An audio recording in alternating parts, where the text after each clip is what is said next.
ईद के दिन सुबह मिठाई बनाने के लिए माँ फातिमा रदी अल्लाहु अन्हा बहुत ही मसरूफ थी। आटा गूंथने और दीगर तैयारियों में लगी हुई थी क्योंकि सुबह ही सारे काम पूरे करने थे। दूसरी तरफ 8-10 साल के मासूम से दो भाई अपना खेल छोड़कर माँ के पास आ गए। उनके मासूम लहजे में एक सवाल था, अम्मा तुम्हें याद नहीं आज ईद है, जरा बाहर आकर देखो तो सही। मोहल्ले के लड़के लड़कियां नए नए कपड़े पहनकर कितना खुश हो रहे हैं और हम दोनों ने तो अभी तक नए कपड़े भी नहीं पहने। क्या इसका मतलब यह है कि हम आज ईद नहीं मनाएंगे?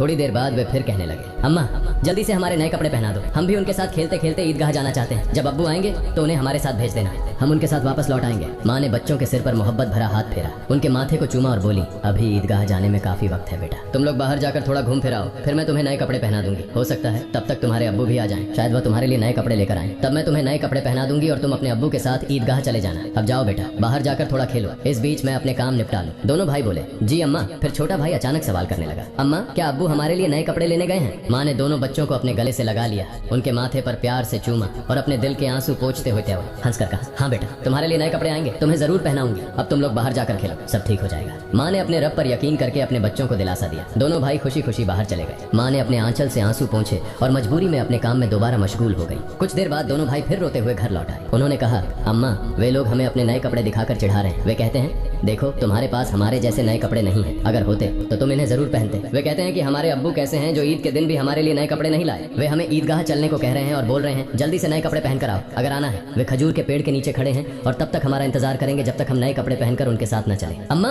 अब्बू अभी तक क्यों नहीं आए? अम्मी हमें जल्दी से नए कपड़े पहना दो ताकि हम आपके साथ ईदगाह जा सके। मासूम बच्चों की इस गुजारिश को सुनकर अम्मी अपने जज्बातों पर काबू नहीं रख सकी। आंसू रोकना उनके लिए बड़ा मुश्किल हो गया, लेकिन बच्चे अम्मी को मजबूती से गले लगाकर खामोशी से उनकी ओर देख रहे थे। सब्र खो चुकी अम्मी अपने बच्चों को अपने सीने से लगाकर सिसक सिसक कर रोने लगी। कुछ ही पल में खुद को संभालते हुए अम्मी ने आंसू पोंछे और चेहरे पर जबरन एक हल्की मुस्कान लाते हुए बोली, अभी ईदगाह जाने का वक्त नहीं हुआ है बेटा, तुम लोग इतनी जल्दी क्यों कर रहे हो? नमाज के लिए अभी काफी वक्त है। इस दौरान बाहर जाकर थोड़ा घूम फिर आओ और देखो तुम्हारे अब्बू कहाँ हैं, उन्हें ढूंढ कर ले आओ, तब तक मैं अपना बाकी काम निपटा लेती हूँ। थोड़ा सा ही काम बचा है, अगर तुम्हारे अब्बू नए कपड़े लाते हैं तो मैं तुम्हें बहुत खूबसूरती से तैयार कर दूंगी, फिर तुम मिठाई खाकर अपने अब्बू के साथ ईदगाह जाओगे, ठीक है? दोनों भाइयों ने कहा, जी अम्मी। अम्मी ने अपने दिल को मजबूत करते हुए बच्चों को तसल्ली दी, लेकिन जैसे ही उन्होंने बच्चों के मासूम चेहरों की तरफ देखा, उनकी आंखों में आंसुओं का सैलाब उमड़ पड़ा। बच्चों को अपनी हालत का अंदाजा न हो, इस डर से अम्मी एक कमरे से दूसरे कमरे में जाती रही। इधर दोनों मासूम भाई परेशान होकर अम्मी अम्मी कहते हुए अम्मी के पास आए। उन्होंने कहा, अम्मी हम अब्बू को ढूंढने जा रहे हैं। अम्मी ने रूंधे गले से कहा, हाँ जाओ। उनकी आवाज में छुपा दर्द बच्चे समझ नहीं सके। बड़े भाई ने अफसोस जताते हुए कहा, अब्बू कहाँ होंगे? छोटे भाई ने बड़े भाई से पूछा, अब्बू कहाँ गए? बड़े भाई ने जवाब दिया, पता नहीं, चलो इधर उधर ढूंढते हैं। छोटे भाई के कंधे पर हाथ रखते हुए दोनों भाई अब्बू की तलाश में निकल पड़े। इधर अम्मी अपने दिल का दर्द कम करने का कोई रास्ता नहीं पा रही थी। उनकी बेचैनी और बढ़ गई। वह सोचने लगी, मैं अपने मासूम बच्चों को कैसे बताऊं कि आज उन्हें नए कपड़े पहनाने की सामर्थ्य हमारे पास नहीं है, फिर भी उन्हें कैसे तसल्ली दूं? और आज तो ईद का दिन है, वे मेरी बात क्यों मानेंगे? या अल्लाह तुम्हारे अलावा कोई सहारा नहीं। ईद के लिए जो मिठाई बनाई है वह भी कई दिनों तक थोड़ा थोड़ा गेहूं बचाकर तैयार की है, उसी से हलवा और रोटी बनाई है, लेकिन नए कपड़े कहाँ से लाऊं? या अल्लाह ये बोझ क्यों डाल दिया इस अम्मी के सिर पर? तुम तो सबकी हालत जानते हो, मैं इन मासूम बच्चों को कैसे समझाऊं? या अल्लाह तुम रहमदिल और सर्वशक्तिमान हो, झूठ बोलना गुनाह है। यह जानते हुए भी मैं अपने बच्चों को झूठे दिलासे और उम्मीद देकर बहला रही हूँ, लेकिन अब मैं क्या करूँ ये तो बता दो। हे अल्लाह तुम मुझे रास्ता दिखाओ, तुम मेरे गरीब पति की हालत जानते हो, तुम गरीबों के हालात से वाकिफ हो, हे रहमान हे रहीम। यह कहते कहते माँ रसोई में चली गई और जोर जोर से चक्की चलाने लगी। चक्की के घुर्र घुर्र की आवाज के साथ उनके दिल का दर्द भी बाहर आने लगा।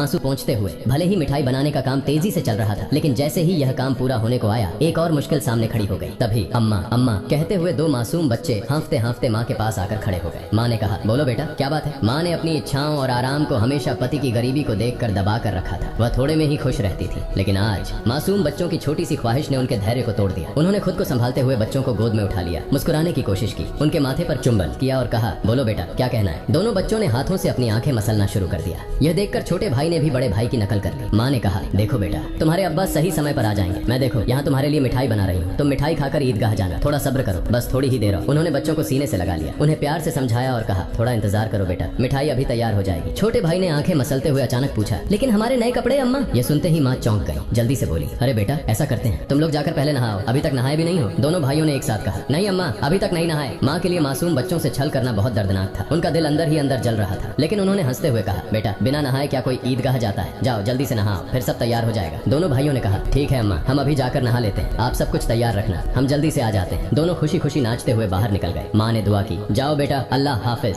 बच्चे तो चले गए, लेकिन माँ के दिल में चिंता और गहरी हो गई। उनका दिल जैसे एक अथाह सागर में डूब रहा था। माँ सोचने लगी, जब वे वापस आएंगे और कहेंगे हमें नए कपड़े पहनाओ, हम ईदगाह जाएंगे, तब मैं क्या करूंगी? माँ का मन अब और नहीं संभल सका, उनकी आंखों से आंसू फूट पड़े। उन्होंने सजदे में गिरकर अल्लाह से दुआ की, हे अल्लाह तुम ही मेरा सहारा हो, तुम इस बेबस माँ की मदद करो, तुम मुझे इस स्थिति से बाहर निकालो। हे अल्लाह, तुम्हारे अलावा मेरा कोई नहीं है, मुझे राहत दो, इस स्थिति से मुक्ति दो। इसके बाद माँ किसी उन्मादी की तरह बोलने लगी, हे अल्लाह, तुम तो बच्चों की माँ का दिल समझते हो। 3 बार इन मासूम ना समझ बच्चों को बहला फुसलाकर मैंने किसी तरह संभाल लिया, लेकिन अब क्या करूं, अब क्या करूं? तुम ही मुझे रास्ता दिखाओ। हे अल्लाह, तुम ही मुझे सहारा दो, तुम सर्वशक्तिमान हो, तुम सब कर सकते हो। फिर उन्होंने जोर से चिल्लाते हुए कहा, तुम सब कर सकते हो अल्लाह, तुम सब कर सकते हो। उधर नहाने के बाद दोनों भाई खुशी खुशी हाथ में हाथ डाले घर की ओर चल पड़े। कुछ ही देर में दोनों भाई हंसते खेलते घर पहुंचे और जोर से आवाज देने लगे, अम्मा अम्मा हम आ गए अम्मा। लेकिन माँ की ओर से कोई जवाब नहीं आया। छोटा भाई बड़ी मासूमियत से अपने बड़े भाई की ओर देखने लगा और पूछा, भैया माँ बोल क्यों नहीं रही है, क्या माँ सो रही है? बड़ा भाई छोटे भाई को अपनी बाहों में लेकर उसे दिलासा देने लगा, रुको मैं देखता हूँ। जैसे ही बड़ा भाई माँ को जगाने के लिए हाथ बढ़ाने वाला था, उसी समय दरवाजे पर जोर से खटखटाने की आवाज आई।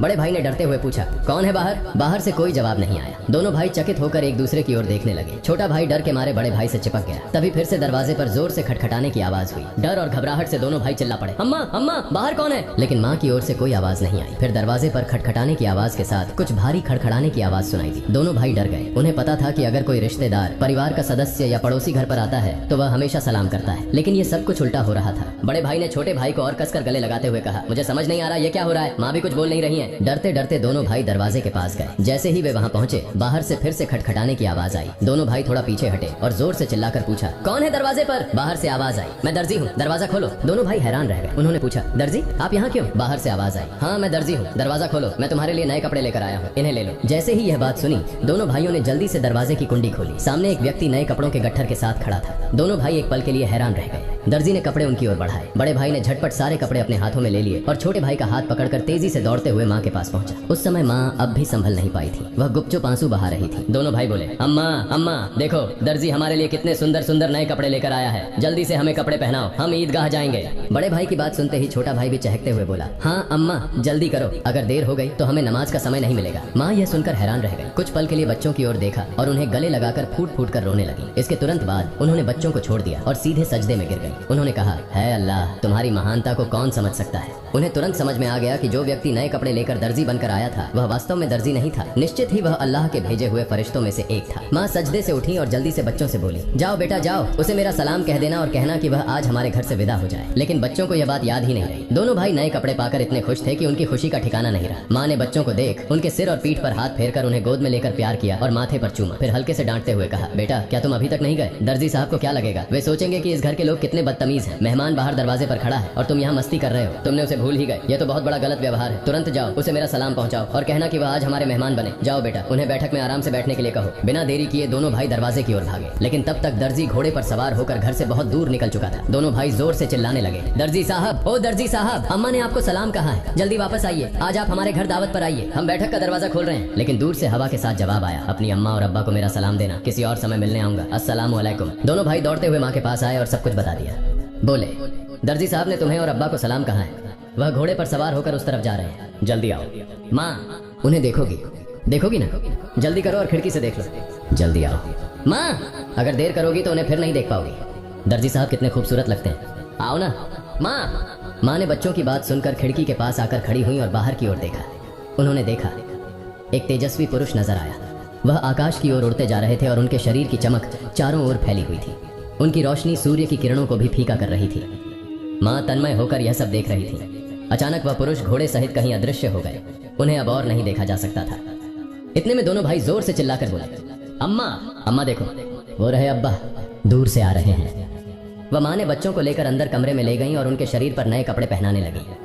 उसकी आंखों से खुशी के आंसू बह रहे थे। दोनों भाइयों ने हैरानी से पूछा, अम्मा तुम क्यों रो रही हो? माँ ने कहा, बेटा मैं क्यों रो रही हूँ, यह तुम अभी नहीं समझोगे, तुम्हारी उम्र अभी इतनी नहीं हुई है। लेकिन आज से यह बात याद रखना, एक पल के लिए भी अल्लाह ताला को भूलना मत। अल्लाह को हमेशा याद रखना। जो हमेशा अल्लाह को याद रखता है वह कभी भी मुसीबत में नहीं पड़ेगा। अगर तुम इस छोटी सी बात को हमेशा अपने दिल में बसा लोगे और जिंदगी भर अल्लाह को नहीं भूलोगे तो देखोगे कि अल्लाह हमेशा तुम्हारी मदद करेगा। वह कभी तुम्हें कठिनाइयों में नहीं डालेगा। माँ अपने बच्चों को यही नसीहत दे रही थी और साथ ही उन्हें नए कपड़े पहना रही थी। जब बच्चों को सजाने का काम पूरा हो गया तो माँ ने सुरमे का डिब्बा लाकर छोटे बेटे की आंखों में सुरमा लगाया। बड़े बेटे की आंखों में सुरमा लगाते ही दरवाजे के बाहर से आवाज आई, अस्सलामु अलैकुम या फातिमा तुज जहरा। अंदर से हजरत फातिमा रज़ियल्लाहु ताला अन्हा ने जवाब दिया, वालेकुम अस्सलाम या अली करीमुल्लाह। छोटा बेटा दौड़कर बाहर गया और चिल्लाने लगा, अब्बा आ गए, अब्बा आ गए।